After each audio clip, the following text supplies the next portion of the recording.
This episode is brought to you by Vital Farms. Isn't it bullshit to have to question where your food comes from? At Vital Farms, you can trace your pasture-raised eggs all the way back to the source, the pasture. On the side of each pasture-raised carton of eggs, you'll find the name of the farm where your eggs were laid. And when you look the farm up on their website, you'll get a peek at all the sunshine, fresh air, and open space the hens enjoy. Learn more and find out where to buy them at vitalfarms.com. Vital Farms, keeping it bullshit-free. Welcome to the Human Capital Innovations Podcast, your go-to source for personal, professional, and organizational growth and development. We hope you tune in often for all things people management, organizational development and change, organizational leadership, and social impact related. Maximize your personal and organizational potential with Human Capital Innovations Podcast.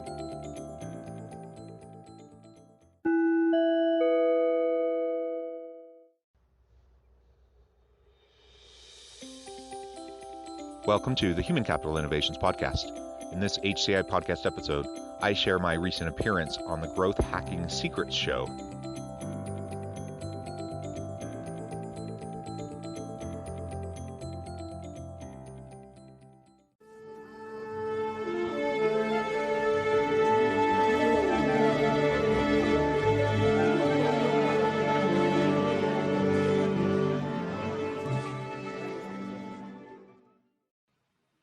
Greetings and welcome to Growth Hacking Secrets. I'm your host, Mohammed Siddique from Atlanta, Georgia, and the co-author of New Success Secrets available on Amazon.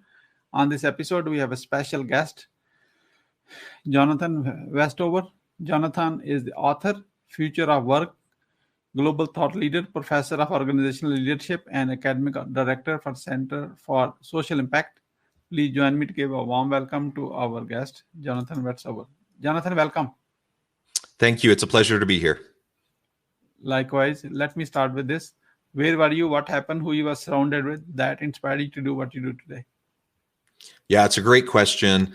Like many undergrad students, I switched majors many times, from math to business management to accounting. And then I had the unique opportunity to do an international internship in the corporate organizational development office of LG Electronics in South Korea. And that was enough to cure me of my desire to be an accountant. And I switched over to organizational development and change management, changed my major one more time. And I luckily had some wonderful professors at the university who mentored me and coached me on the direction I could take. And that from my undergrad days to grad school and then my doctoral degree, I've had the distinct pleasure of having so many mentors and wonderful colleagues who have shown me the ropes and helped me to learn and grow so I could develop into what I do today. What are the top 3 mistakes to avoid? I think arrogance is the number one thing we need to avoid as we go throughout our careers. It's so easy as you get education and you get experience and as you become known for your expertise within a field to start to feel a level of arrogance. And while confidence is important, arrogance leads to blind spots. If we have blinders on and we're unable to see the shifts and the changes around us and continually be learning, then we're going to have major problems as we go throughout our career. So I would say number 1, avoid arrogance. Number 2, avoid the temptation to go it alone if you're a high performer. So many individuals are so good at what they do and their expertise is so rich. And then when they work with other people, they get frustrated because collaborations can slow them down. But that's a huge mistake because there's only so much we can do alone, even when we're a high performer, even when we are an expert. We need the input from other people. We need the insights and the variety of understanding and worldview so that we can be more inclusive in our approach. And ultimately, it'll just lead to more innovative and better outcomes for everybody. And number 3, I would say, ultimately, we have to do everything we can do to develop trust. And there are so many things we can do to erode trust. Number 1 is not being open and transparent in our communication. So when we are open and transparent, we develop that trust with our colleagues. with our clients, the people we serve, and ultimately that will lead to long-term sustainable relationships professionally and in our personal life. Can you give us one more? One more mistake? Yeah, mistake to avoid. Yeah. There are so many mistakes that we can avoid. I think another one that we really need to be careful about is being too focused on short-term success. Most sustainable success requires a long-term orientation. And if we're always focused on immediate outcomes, then we can often shoot ourselves in the foot and undermine our own long-term sustainable growth and success over time. What is your greatest failure story? What did you learn and how did you recover from it? Yeah. In terms of failure, of course, like anyone else, I've had many, many setbacks. For every one success I've had in my professional life, I've had at least a handful, probably, dozens of handfuls of things that didn't work out, failures, clients that didn't decide to work with me, articles that didn't get published, whatever the case may be. And so I think one of the biggest setbacks I had that was deflating to me was a number of years ago. There was a position at the university where I'm a professor at the university in addition to my consulting work. And there was a position that I really wanted, an executive position, and I didn't get it. I went through the search process. I was a finalist, and ultimately they chose a different person for the position. And it was deflating. It was a hit to my ego. I felt, how could they not choose me? Look at all of my experience, my expertise. And it took me a little while, probably 2 or 3 months for me to kind of come out of a funk of just feeling sorry for myself, feeling deflated, feeling hurt. And ultimately I was able to pull myself back up, recalibrate myself, refocus myself on those areas that I still had control over, and recommit myself to excellence in the areas that I could continue to pursue. Because I didn't get that position, it ended up opening up entire new avenues for me that I hadn't even previously perceived or conceived of. And as a result, as I look back today, I'm so glad I didn't get that position, because there are many of the things that I love that I do with my work that I simply wouldn't have done over the last 6 years. So it's, sometimes the biggest failures that we face can be the biggest stepping stones into a really bright future.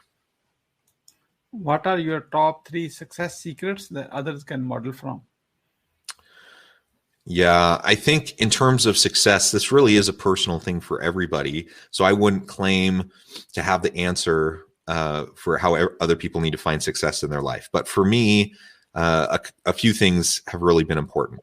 Number one, I just stay very organized. As I stay organized, I find that I'm able to fit more things into my day.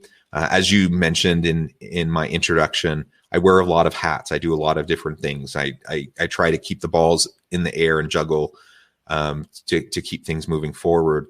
And that can only happen as I stay organized. So that means, of course, I utilize organizational tools, calendars, those sorts of things. But it also means I don't procrastinate.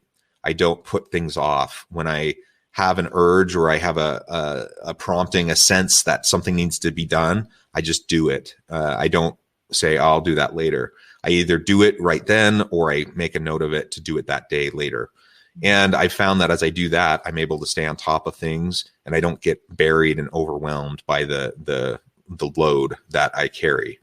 In terms of other success secrets, I would say, for whatever reason, I've had the ability to focus. Now, everyone has to figure out what that looks like for them and how they can hone their focus. But I've been able to develop the ability to shift from thing to thing and focus on what I'm working at. And part of that, I think, is just being present in the moment. So focusing on what is the task or the current situation that's directly in front of me.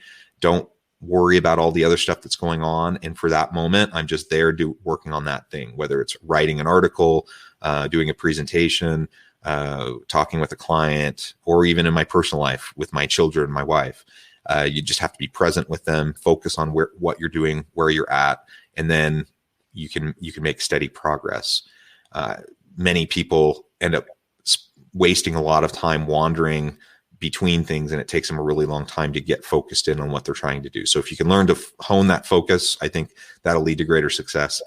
And lastly, I would say focus on developing relationships. Now I'm fairly introverted. I aspects of myself, and at times I can be more extroverted, but mostly I'm an introvert. And so going out and networking and talking to people is not something that I enjoy, and it drains my energy. But as I focus on making sure that I have sincere, genuine interactions with people, I can show them that I genuinely care about them, that I genuinely want to help them develop, that I want them to have success. As I do that, I plant the seeds and I lay the groundwork for meaningful relationships to go on for a long, long time. And it's interesting because a lot of the successes that I've had in my professional life, I've found that they're built on the backs of these relationships that often I started, 10, 15, 20 years ago. Relationships that at the time, I had no expectation to get anything from them. I didn't establish the relationship because I thought it would, make me money or get me business. I established a relationship because I genuinely cared about the person. I was genuinely interested in them. I wanted to help them develop. And then years down the road, things have a way of coming around, and then new opportunities arise that would never have arose otherwise.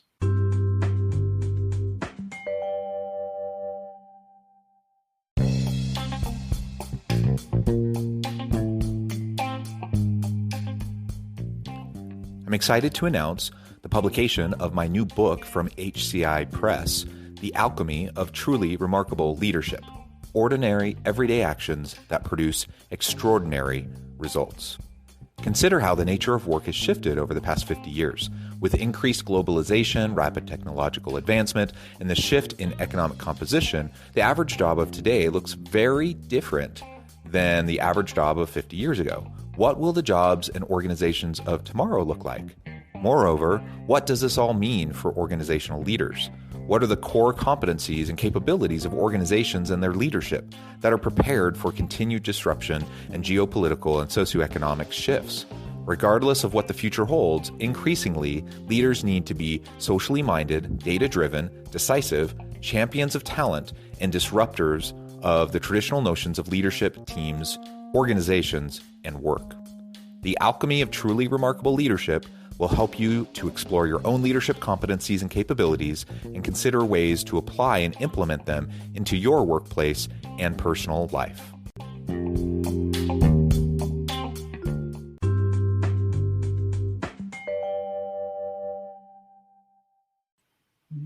Wonderful. We are about to get into lightning round. That means quick question and quick answer. Are you ready? Yes. What are you grateful for today? I am mostly grateful for my family. I have a wife and 6 children that I love to death. How young are you? I am 42 years old. You are, Jonathan, you are not 42. You are 18 years old with 24 years experience. What do you want to do when you grow up? When I grow up, I want to explore. I want to travel the world even more than I do now, and I want to experience new things, meet new people. How do you overcome a challenge that life throws at you? There's a Korean proverb that says, fall down 7, get up 8. I believe that the most important thing you can do is just keep getting up. Life will knock you down. Things are hard. Everyone has difficulties and messiness. You just got to keep going. How do you start your day? I usually start my day like many people. I roll over in bed. I dread getting out of bed. Then I give my wife a hug. I look at my phone, answer a few emails. I get up. I go eat breakfast with my children. I take them to school. I walk my dogs, and then I'm ready. my head is cleared. I'm ready to start the day of work. What is the advice you will give to younger yourself? Follow your passions. One of the reasons why I changed majors as an undergraduate so many times is because I was trying to do what I thought was expected of me rather than what truly interested me and where my passions were. It took me a while to figure that out, but I'm glad I did. Once you have a revenue generating idea, how do you convince your significant other? Be open and transparent. Have open dialogue and conversation, and make sure that it's a shared partnership and that they're on board. Ultimately, if you're trying to tackle a new business idea, there's going to be risk involved, so you need their support. What is the impactful book you have read, and what did you learn from it? Yeah, I'm going to show you on my phone. Let's see. There we go. First Break All the Rules from the Gallup organization. This came out a number of years ago, and this was really transformative and changed my paradigm about how we utilize different motivational techniques to get the most out of people. And essentially, to break it down, the number one message is, if we take intrinsic things that people are intrinsically motivated to do, and we attach an extrinsic motivator to it, then over time we can suck out the intrinsic motivation. And what we want is more intrinsic motivation. We want more meaning and purpose. We want more of people doing what they love just because they love doing it. And that keeps them excited and engaged. But if we attach an external motivator to that intrinsic thing, then over time we can suck the intrinsic motivation out. So we have to be very careful as managers and leaders not to do that. Why being impactful is important to you? Ultimately, everything I do, my goal is to make an impact. I don't know. I think that's what everyone does. We go about our lives and we hope that what we're doing accomplishes what we want to accomplish. And so whether it's my research, I want to have an impact in the academic community or in the practitioner space. My consulting work, I want to change organizations for the better. My teaching, I want to impact the lives of my students so they can have successful lives and successful careers. Ultimately, it's all about impact. And so I try to measure my impact on an ongoing basis. Who is your mentor and what's the impact? I've had so many mentors over the years, but one person that comes to mind is an individual when I was a teenager who is a youth leader at my church, who ultimately, he just showed me genuine caring, and he wanted me to grow and develop, and he had no agenda. He wasn't trying to make me into someone else. He just wanted me to be who I was. He wanted to support me, and that has always stuck with me. I've always remembered him and wanted to be like him as I've found myself in leadership roles. What do you want to be remembered for? My hope is that decades from now, my students, my clients, my family, that people will remember me as someone who was loving and caring and kind, someone who wanted to develop others and ultimately make everyone's lives better. Who is your ideal client? I love working with any organization or leader who's just striving to better understand their organizational complexities and trying to become a better leader and grow into their leadership capabilities. How can we support you? I appreciate anyone checking out my website at innovativehumancapital.com. I would appreciate anyone checking out my podcast, which is titled Human Capital Innovations Podcast, where I publish a lot of great content that hopefully you will find helpful as you try to maximize your own personal potential and the potential of your people. We are about to wrap up. I'd like to ask a question about your today's guest experience on the show. And here's my question. What would you say about your today's guest experience on the show? Oh, it has been a pleasure being a guest on the show. I really appreciate your professionalism, your organization, and the preparation that you provided me coming into this experience. What would you say as the final word? Ultimately, the most important thing we can do in this life is develop those around us. As we understand ourselves better, we have more capacity, increased capacity to understand those we lead and serve. And ultimately, my goal as a leader is to help others to become the best they can possibly become and to maximize their personal potential.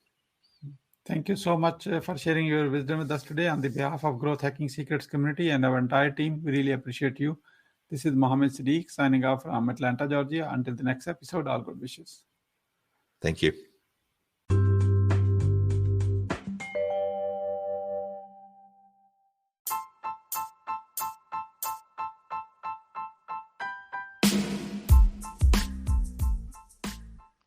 We are excited about the launch of HCI's new magazine, Human Capital Leadership. Human Capital Leadership is a free, interactive e-magazine designed to help individuals, leaders, and organizations find innovative approaches to maximize their human capital potential. We will be publishing issues quarterly in August, November, February, and May. Check out the first issue and let us know what you think.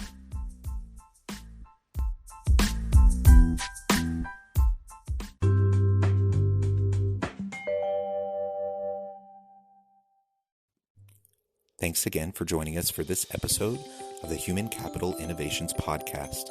I hope you stay healthy and safe and that you have a great week.